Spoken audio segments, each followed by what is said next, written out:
listening to all the stories of the people who are coming up here to explain how they got involved with pro-life work in the first place, because I've noticed that so many of these stories are so familiar. And most of them go exactly like mine did. At some point in high school or in university, we see the reality of what abortion is through a picture or a video. And as the result of seeing that image, we become convicted to do something about this issue. And when I was listening to Josh McMillan tell his story, I found a lot about his story that was familiar to me. Because when he described those beautiful buildings, and then the realization sinking in that horrible things were going on behind those walls, I had the exact same experience when I was in second year of university, and I was taking history. So I remember it really sticking with me that while I was used to reading magazines and newspapers of countries where bodies were pitched out into the street, I remember thinking Canada is much the same. We just throw our victims out the back door or into dumpsters behind hospitals. And it was actually after seeing that video that I joined the Pro-Life Club, and then I went to the NCLM Symposium, as was mentioned, and met so many people I ended up working with for years after that. I found the NCLM conference extremely vitalizing for me, because a bunch of you student activists can probably totally sympathize with this, but when you're first on your campus, and there's like 3 people in your club, and you get voluntold that you're going to be in an executive position, you're really, really terrified because you don't really know where to go from there. And when I got to the NCLM conference, I was like, look at all these people that are sort of like me, except Rebecca, who's way quieter.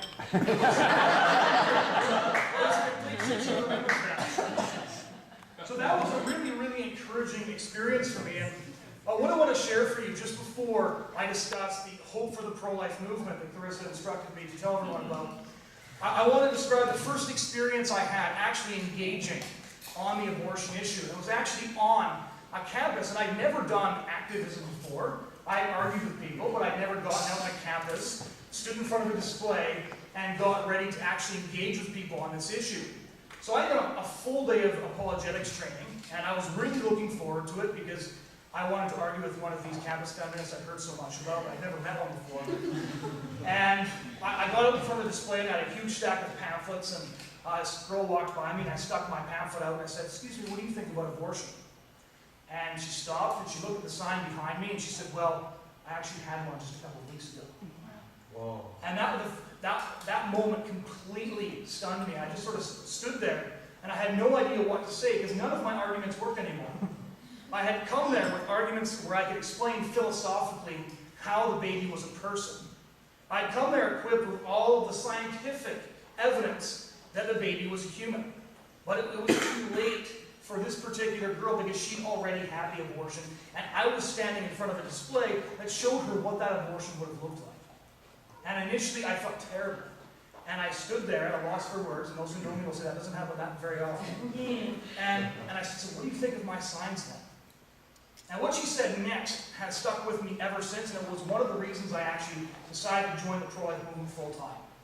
And she said, "Why didn't anyone show me that?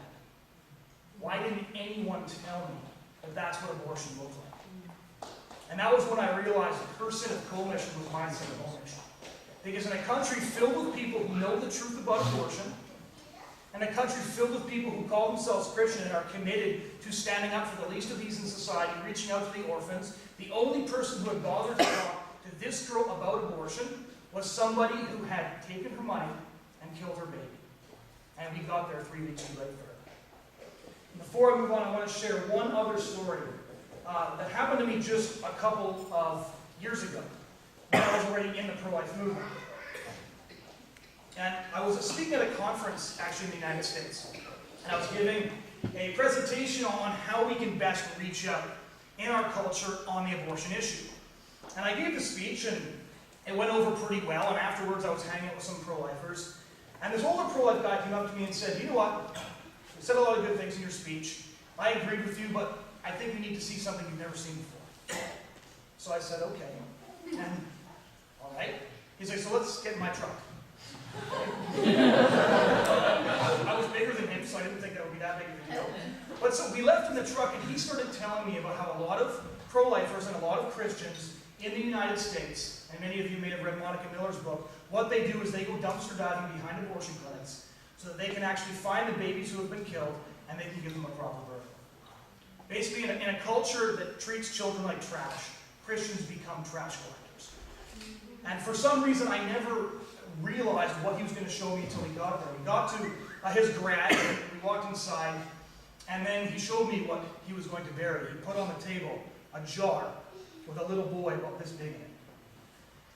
And even though he handed it to me and I looked at it, it didn't register what I was looking at, because even the sentence, a boy in a jar, it doesn't actually make any sense. It doesn't actually compute when you say the words or when you hear the words, because we don't really have a context for that. And I stared at this little boy and I was riveted. I had no idea how to respond or what to do. And I just looked at him and he looked perfect. He looked like he was asleep. He looked like he could wake up at any moment. So I turned it around in my hands to kind of figure out what was wrong with him. This didn't even look like any of the abortion pictures that I'd ever seen before. And at the very back of his head, there were 2 tiny puncture wounds. And that was where the abortionist had killed him. And seeing that child was something that profoundly affects me at the very, very oddest times. For example, today, when Kevin Dunn got everybody on the hill to do a big wave their arms back and forth, what jumped into my mind was the tiny, perfect ivory arms of this little boy moving back and forth in chemical solution. Because that's what we're really talking about when we're discussing the abortion debate. And a bunch of the protesters were saying things like, you guys should get a life, and you guys should actually stand up for real orphans. And I was thinking to myself, on the lid of that jar was a label with the name of the abortion clinic on it. There's a grave site near Detroit, Michigan, that holds the corpses of about 300 aborted babies that were pulled out of trash cans and buried. The gravestone just says, "Who buries babies?" Is there anyone in our culture today who is more orphaned than babies who have been so completely cut off from their natural family that the only way we have to identify them is the name of the people who killed them, or the name of the people who had them killed? Is there anybody more orphaned in our society than that?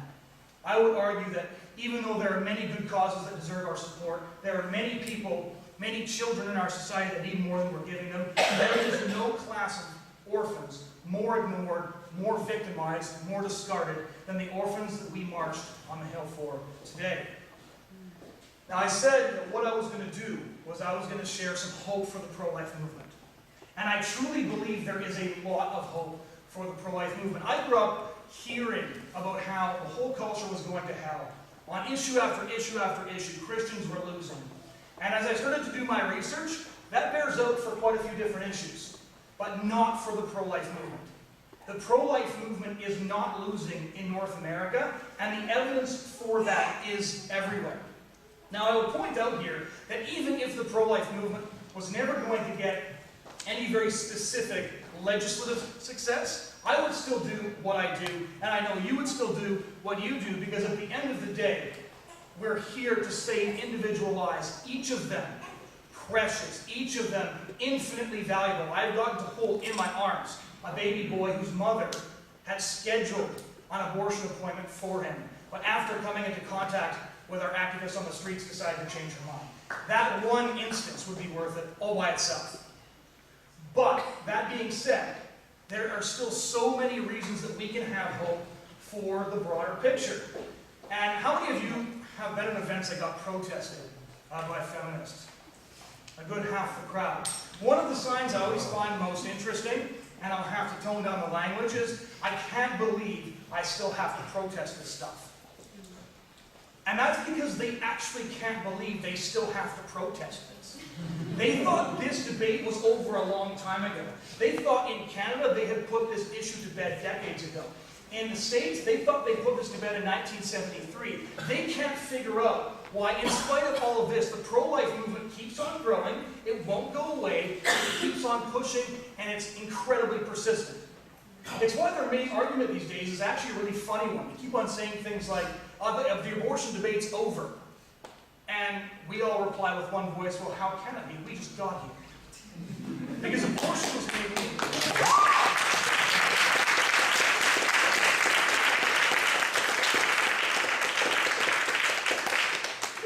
Abortion was made legal reform. We are a generation that has survived the abortion industry. If our parents had wanted to abort us, they would have had the option to do so. And now the tables have been turned around. In the 60s, the 70s, the 80s, even in the early 90s, it was the opposition that was the counterculture. They were the ones pushing for change. They were the ones who took on themselves the mantles of life. But now everything's changed. The millennial survivor generation is the one that has taken up the torch in almost every area, in almost all the different pro-life groups that you see springing up around the country and in the United States too, and that scares them. And in fact, I remember reading Newsweek a couple of years ago when the American March for Life was going on. There were hundreds of thousands of people pouring out of the subways in Washington, D.C. onto the Hill. And Nancy Keenan, the head of the National Abortion Rights Action League, she commented to the reporter, she said, "There's so many of them. There's so many of them, and they're so young." And I like to think that that was the moment she realized that you can't have a youth movement based on killing young people. Because eventually you run out of them, and they go to the other side. And it's interesting because this shift is being noticed now in our culture. They're starting to realize what has taken place, and they're starting to see the pro-life opposition that has arisen up. I'll give you a few examples, and a lot of you in this room will recognize them, because at least most of the class of 2009 NCLM people were in most of the articles. In Briar Patch magazine in 2010, for example, the writer said this, quote, "A new generation of anti-choice groups is establishing a reputation for itself on Canadian campuses with increasingly visible tactics." Why is this a problem? Well, according to a PhD student in women's studies, this is worrisome because, quote, "The one thing they have been really effective at doing is coming up with messaging that affects the popular discourse, which I think is a really dangerous thing because eventually it will seep into the legislature of the courts." And there was Toronto Star in 2012, where a front-page article, I actually checked a while ago to see if the reporter that published that article, and the most liberal newspaper in Canada, was still there, and she's not there. I think she probably got fired for that. But she wrote an article on the new pro-life movement and talked about the pro-life movement's, quote, "slick new rebranding." And the head of the Abortion Rights Coalition of Canada, in an interview for the Toronto Star, actually said it's true. The pro-life movement is changing. And she said that she had noticed a, quote, "huge surge of youth in the pro-life movement." This is somebody who likes to say horrible things about us at every opportunity and on the slightest provocation. And she's noticing that her opposition is changing quite a bit. Then the following year, in 2013, we had Maisonneuve magazine, which warned that, and I quote, "The next iteration of the Canadian right could just as easily turn its focus to social issues like abortion. The human infrastructure, a motivated, politically savvy pro-life movement fronted by young, charismatic leaders, is already in place." And that quote, they were specifically talking about Rebecca Richmond.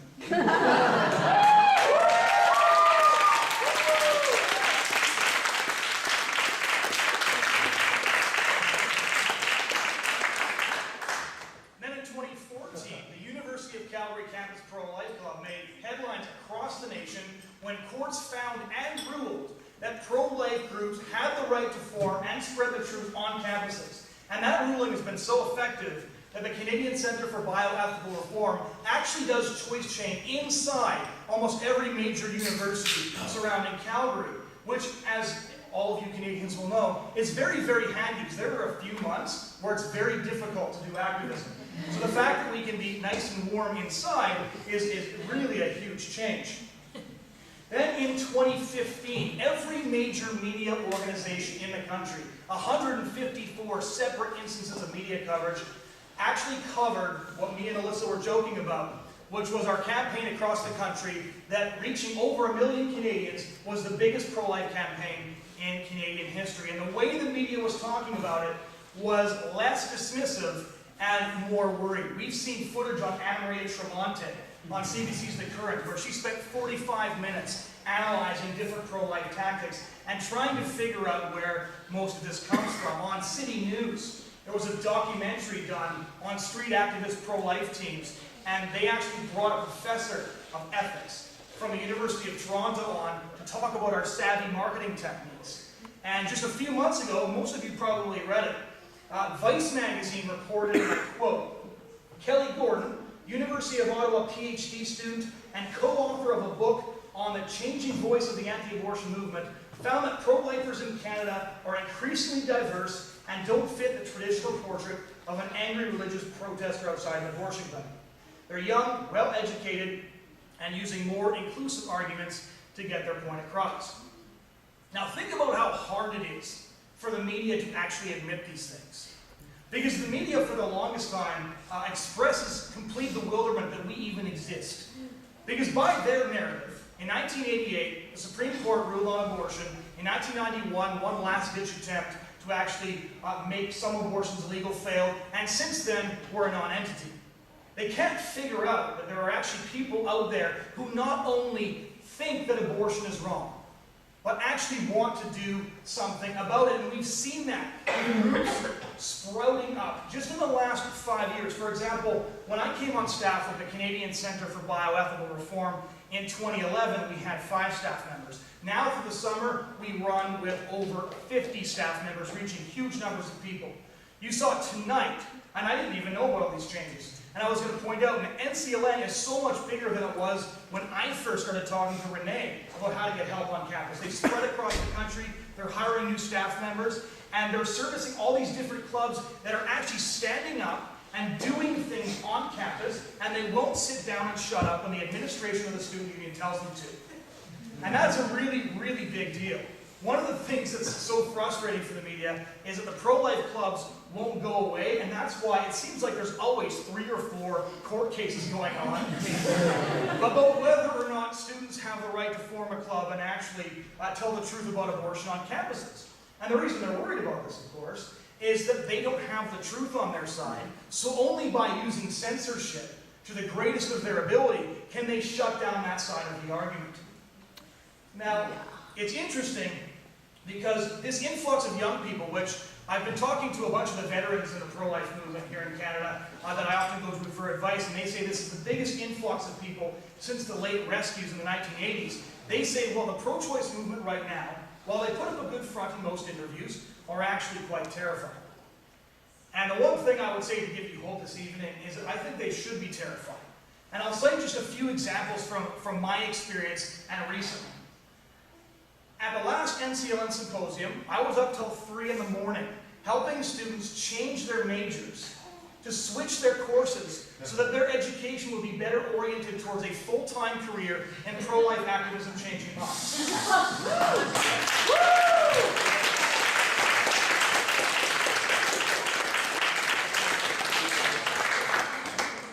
This summer, I saw what is by far one of the best things I've ever seen. And most of the people I work with are smiling because I bring this up all the time.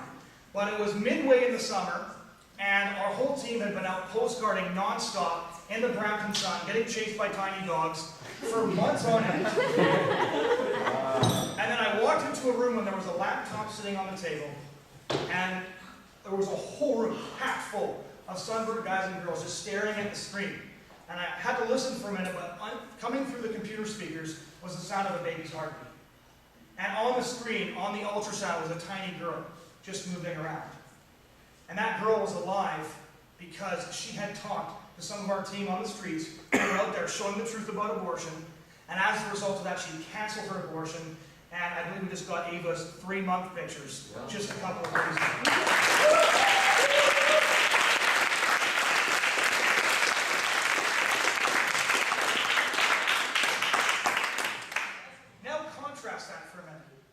When the abortion rights movement won the big battles in the 1980s and the early 1990s, they looked around, surveyed the wreckage, packed their bags, and they went home.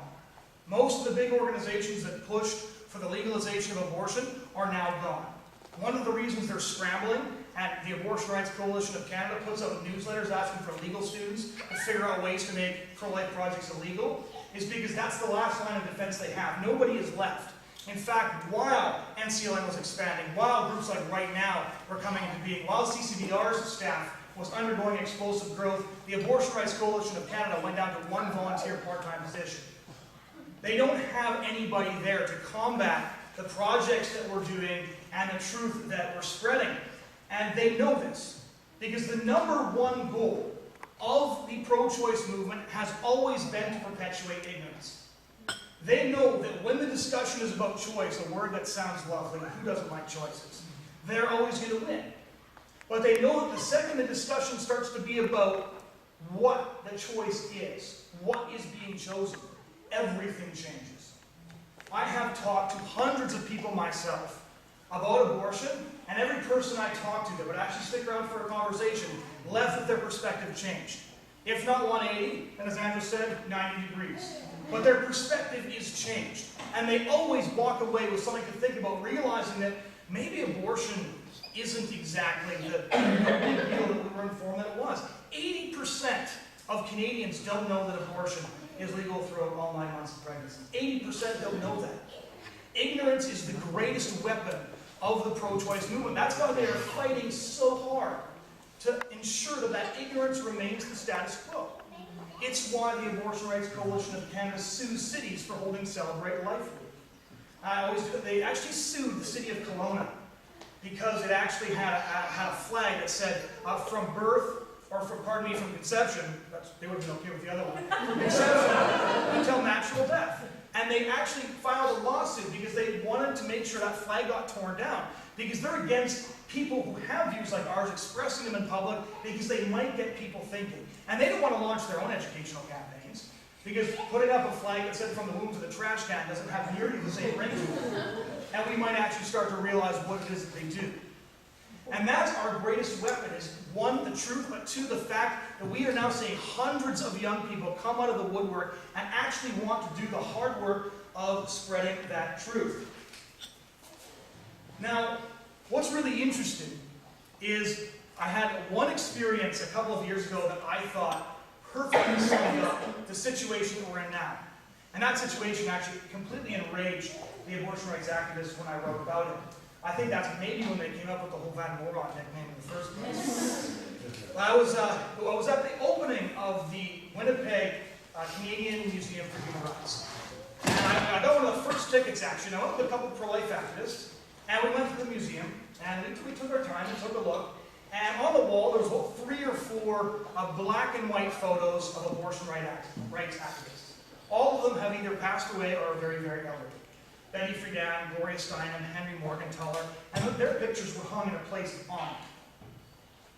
And as I walked outside, I saw the event being organized, and we were hoping 5 to 10 people would show up. What we wanted to do was set up a pro-life display that talked about the UN Human Rights Declaration, the science of the baby in the womb, signs of what an abortion was, pictures of babies in the womb, and we wanted to hand pamphlets and information to the hundreds of people lining up to get to the museum. And there were over 50 people there in ice rain. The ice rain that Scott was referring to earlier. It was freezing cold. Most people didn't bring rain gear, and a lot of people soaked through within the first 45 minutes, but for 5 hours, over 50 young people stood out there with signs and passed out pamphlets until they had to peel the pamphlets off one and kind of toss it into people's hands. And that picture stuck with me because I thought, this is the perfect example of what Canada's undergoing right now, what the transition of the last 10 years has been. Abortion activists are in museums because they are in history. Pro-life activists are outside the museums with signs, engaging in conversation, spreading truth, making sure we're visible, because pro-life activists are the future. And that is the difference. Now, there was another thing that struck me on the Hill, and I don't want people to think that exclusively depressing things strike me when I'm marching on Parliament Hill. But it is once a year that we talk about the fact that abortion has been legal in Canada since 1969, legal throughout all 9 months of pregnancy since 1988. We lose over 300 babies every single day and over 100,000 a year. And it always depresses me a little bit when I see that many people on the Hill, because I think, what could we do with an army this big?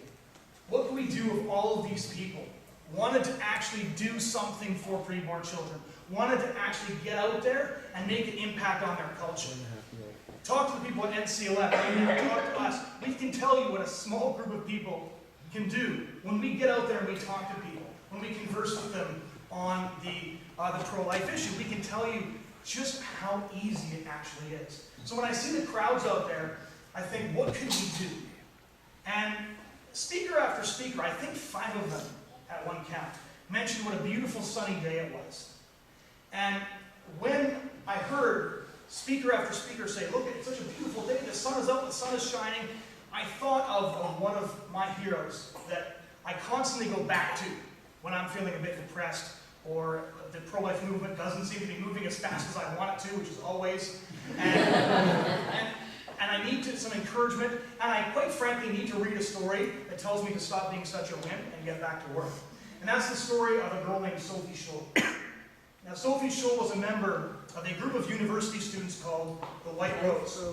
And the reason I thought of her when I heard the speakers talk about what a beautiful day it was is because on February 22, 1943, Sophie Scholl was taking the last walk she ever would.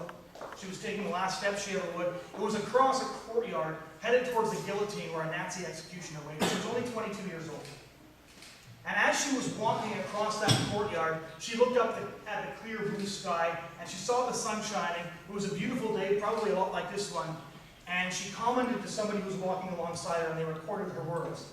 She said, quote, "How can we expect righteousness to prevail when there is hardly anyone willing to give himself up individually to a righteous cause? Such a fine, sunny day, and I have to go. But what does my death matter if through us thousands of people are awakened and stirred to action? Such a fine, sunny day, and I have to go."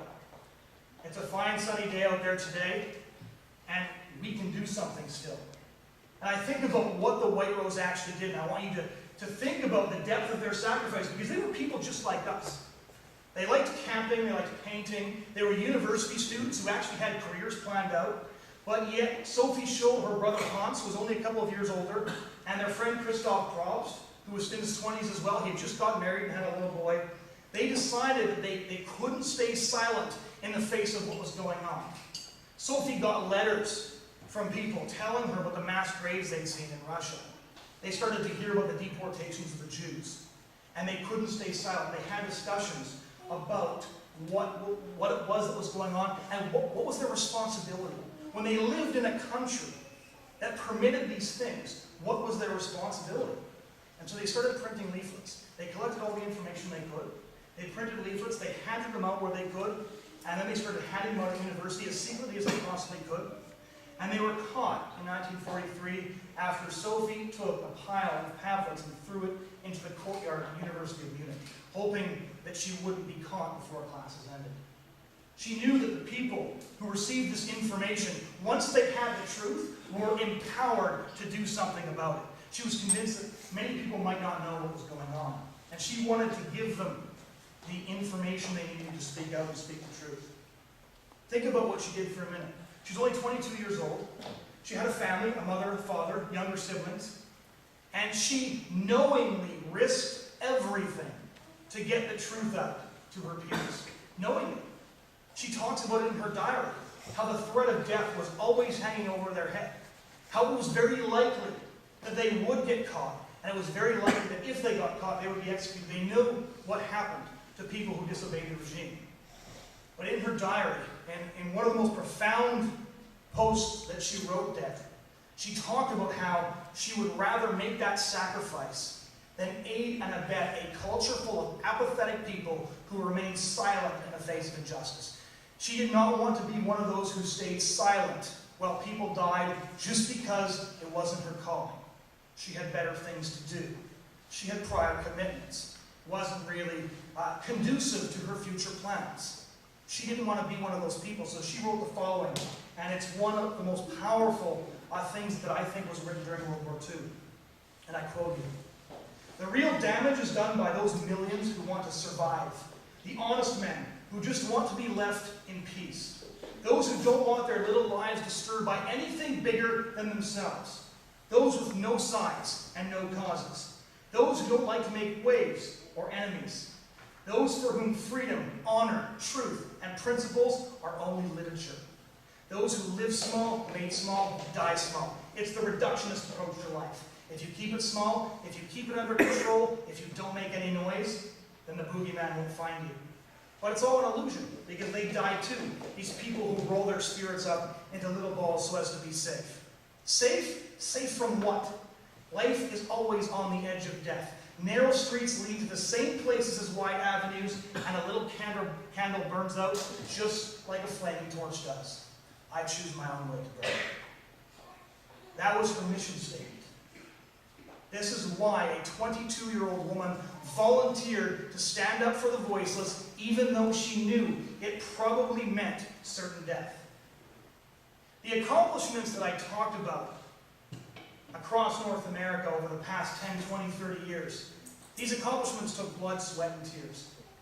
In the United States, for example, there's been hundreds of pieces of legislation passed on the state level, and last year Slate magazine said 2015 was the worst year for Roe v. Wade since abortion became legal then. Here, new organizations have been started, millions of pieces of literature have been delivered, lobbying has begun, campus work, and I know how hard it is for you guys because I was a club leader at one point too. All of these things are happening, but we cannot do it. The pro-life movement cannot succeed without the people in this room and the people on the Hill coming to the same realization that Sophie Scholl and her friends did. Think about the sacrifice that she had to make, and then think about the sacrifice we have to make. I always get angry when people say, you guys in the pro-life movement, I respect you so much, you sacrifice so much. I was like, don't be ridiculous.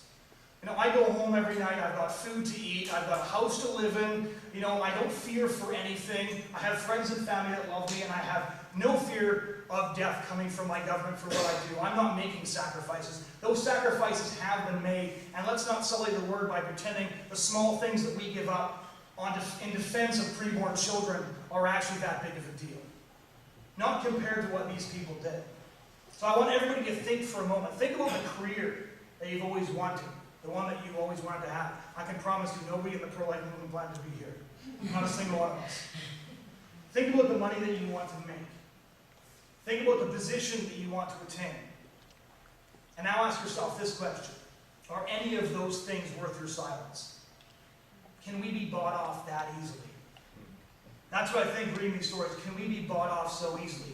The promise of a higher paycheck, the promise of more prestige, the promise that our neighbors won't laugh at us or think that our job is ridiculous or think that we actually are crazy, which they do. You're not always wrong.